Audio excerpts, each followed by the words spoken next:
Today marks the one-year anniversary of Maryland's first known COVID-19 hospitalization. It seems like a lifetime ago, as many lives have been lost or forever changed. Over the next month, we'll examine how things have altered since that day. In our first segment, Patricia Vallone takes a look at working moms and speaks with one mother who has had to drastically change her routine to deal with the pandemic.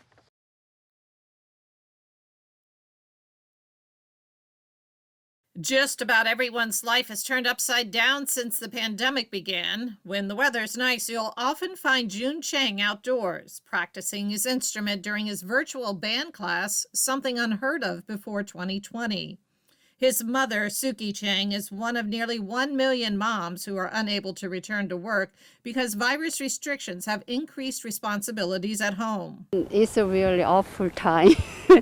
Chang's son has adjusted relatively well to all virtual school, but she worries about him being online too much with school, friends, and electronic games. They are like being lazy. They don't want to come out because it's getting cold.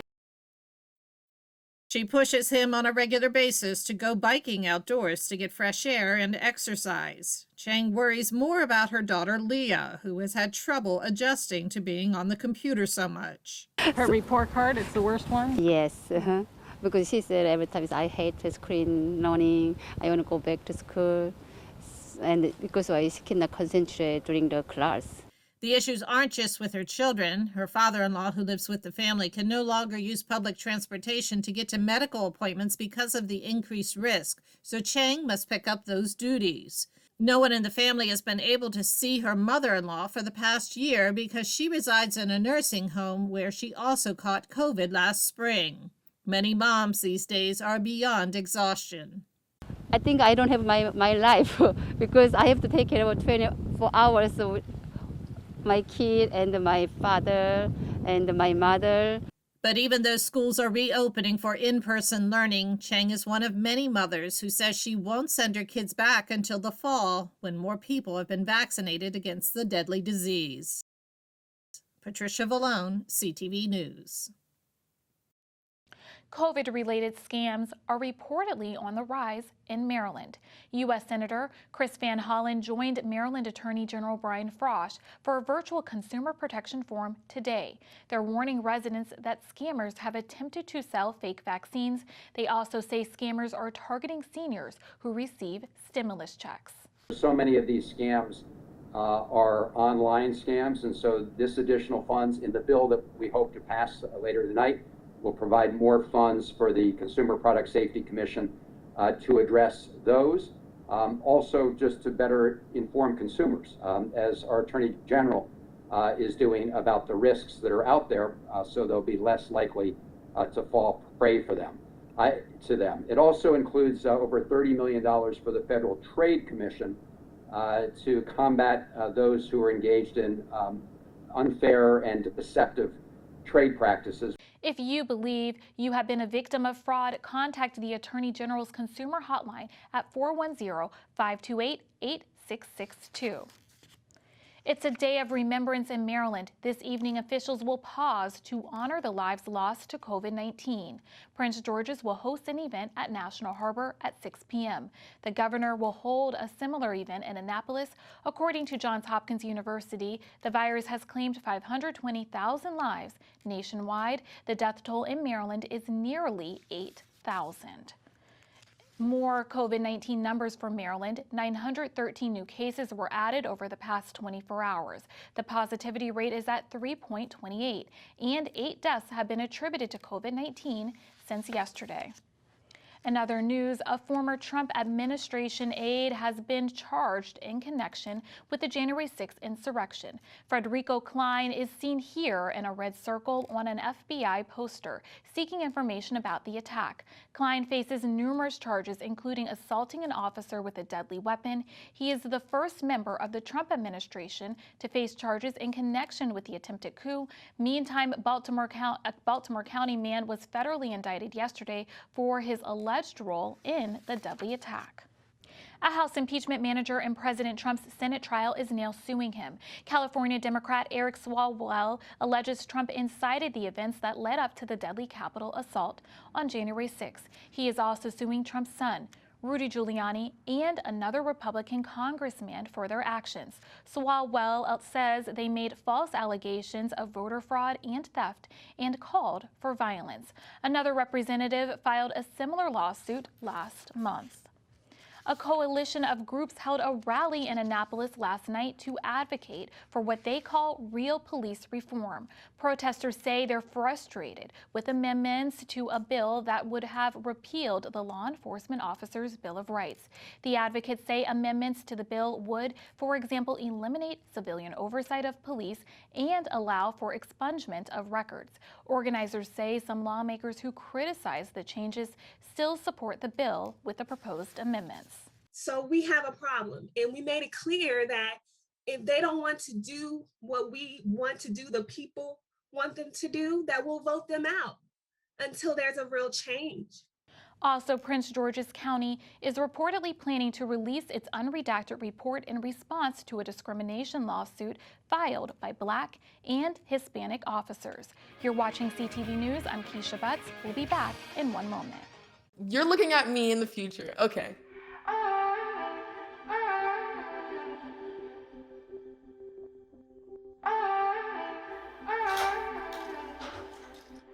Hi, Isaac. Hi. Wait a second.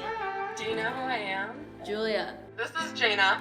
Into the future. I just wanted to talk to you about what happened with those two girls. Oh, yeah. Do you remember it was this girl that I was getting bullied by that one day at PE when they were like yelling at me, and then you just linked arms with me? I don't think you know how much like that helped me, because like I finally like knew that I had somebody. Because of you, Isaac, and what you did for me years ago, I grew up to be more independent and love myself and just be a little bit more confident. Aw, I'm like a little tearing up right now. Just to see her in the future just blossom and look beautiful, and that was really amazing. I moved to Florida with literally pennies in my pocket and a prayer. I needed a new start. Dacian looks like a very typical 3-year-old until you ask him, "What's your name? How old are you?" My son has a lot of behaviors that would show as being autistic. Most kids can tolerate a variety of foods, but unfortunately for Dacian, everything has to be organic and raw. I wasn't ashamed to go to the food pantries. It's expensive to eat healthy, and nutrition is very important to Dacian's health. The healthy organic food that we receive dramatically helped his social skills. Most people would say, she really doesn't have much of a life. But to me, I have everything right there next to me and my son.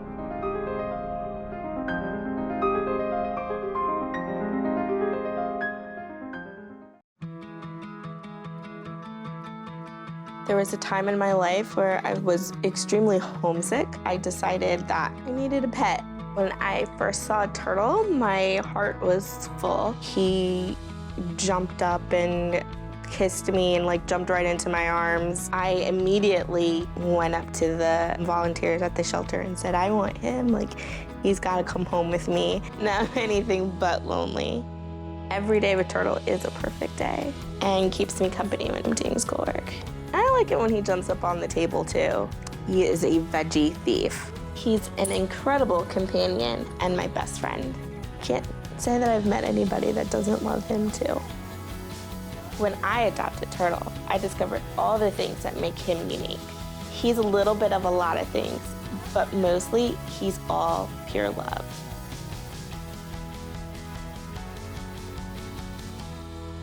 Welcome back. Speaker of the House Nancy Pelosi has appointed a Bowie resident to serve as the reading clerk for the House of Representatives. Tylisa Lee will be the next voice of the House. The former committee clerk in the House will be the one you hear reading bills, motions, and other papers before the House. She will also have to keep track of changes to legislation made on the floor. Majority Leader Steny Hoyer released a statement saying he was proud a Prince Georgian will now be the voice of the House, heard by millions of Americans. In other news, patient visits are now allowed at Doctors Hospital in Lanham, but with limitations. 1 or 2 persons are allowed to visit depending on the patient's status. You must wear masks at all times and use hand sanitizer when entering the hospital and when entering rooms.